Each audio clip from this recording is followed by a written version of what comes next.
Spider, spider. Magandang araw mga bata! Mahilig ba kayong magbasa ng aklat? Katulad din ba kayo ng mga batang ito?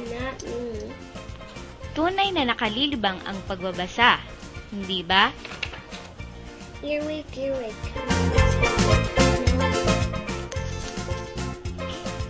Ngunit, ano-ano nga bang iba't ibang bahagi ng aklat? Ngayong araw na ito ay pag-aaralan natin ang mga bahagi ng aklat.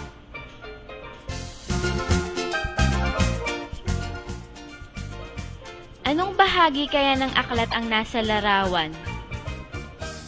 Ang tawag dyan ay pabalat.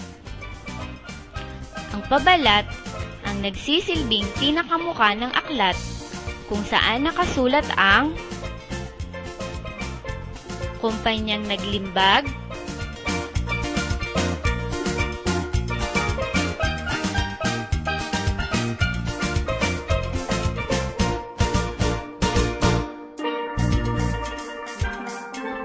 pamagat ng aklat,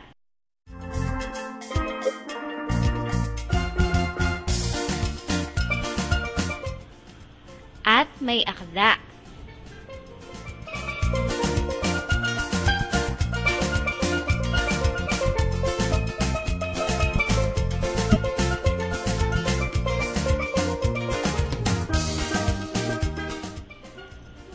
Ang nasa larawan kaya, saan nyo ito karaniwang nakikita? Tama! Sa pangalawang pahina nga. Ang tawag naman dyan ay pahina ng pamagat. Tulad ng pabalat, makikita nyo din dito ang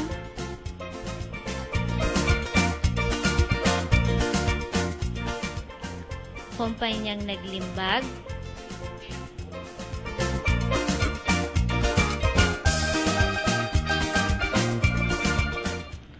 pamagat ng aklat,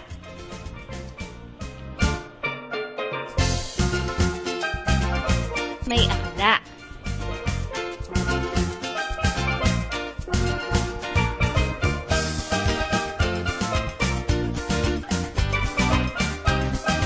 Tingnan niyong mabuti ang nasa larawan. Ang tawag naman dyan ay karapatang sipi. Nakatala dito kung kailan inilimbag o ginawa ang aklat.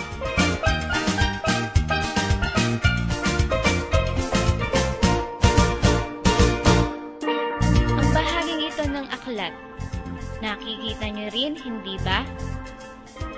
Ang tawag dito ay dedikasyon. Isinasaad nito kung para kanino ang aklat na ginawa ng may akda.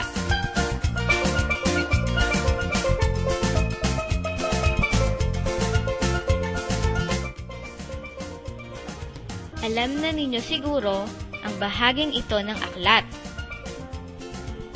Tama, talaan nga ng nilalaman ang tawag dito. Dito nakatala ang mga paksa, pamagat, unit at kabanata at kung saang pahina ito matatagpuan.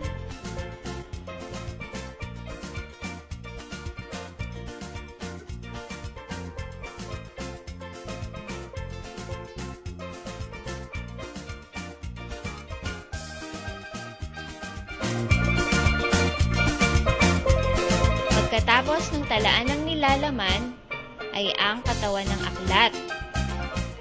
Dito nakasulat o nakaguhit ang mga impormasyon sa bawat paksa ng mga unit at kabanata.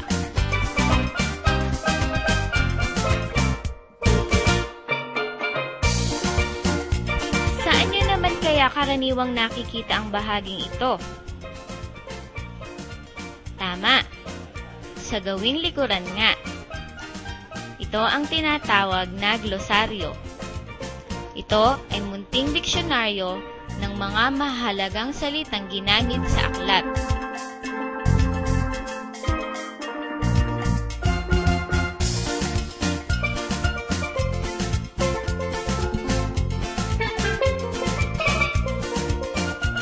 Ang panghuling bahagi ng aklat ay tinatawag na index.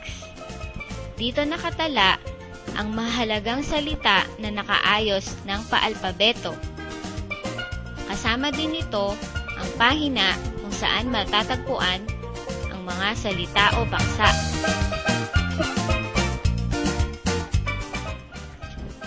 O ayan mga bata, yan ang iba't ibang bahagi ng aklat. Natutuhan nyo ba? Alamin ko nga.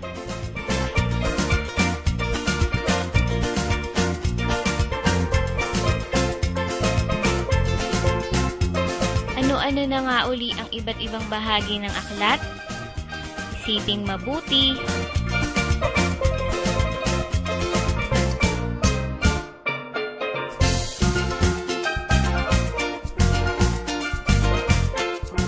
Mahusay mga bata. Ang mga bahagi nga ng aklat ay ang pabalat, pahina ng pamagat, karapatang sipi, dedikasyon, talaan ng nilalaman, katawan ng aklat, glosaryo, at index.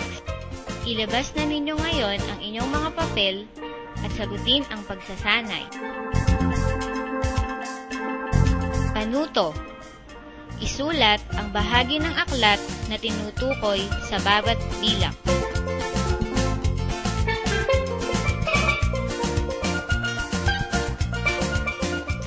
Binubuo nito ang mga paksa, unit, at kabanata ng impormasyon at kung saang pahina ito matatagpuan.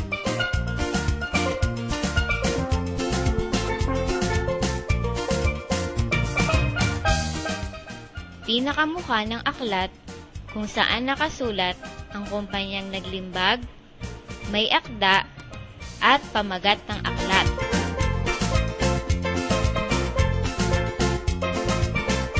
Isinasaad naman nito kung para kanino ang ginawang aklat ng may akda.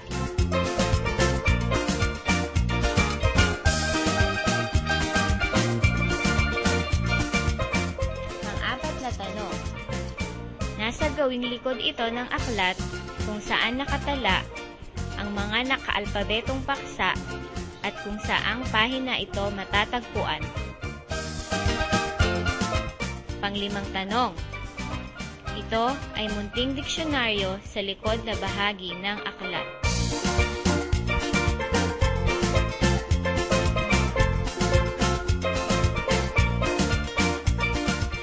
Na tanong.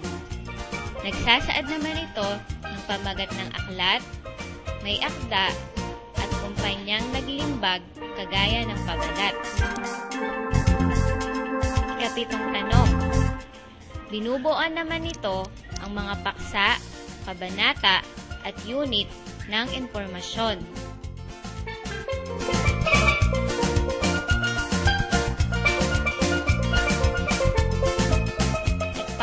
Tanong.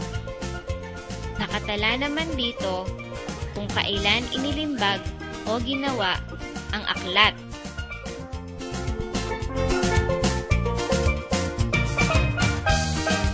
Ngayon mga bata, tingnan ninyo kung tama ang inyong mga sagot.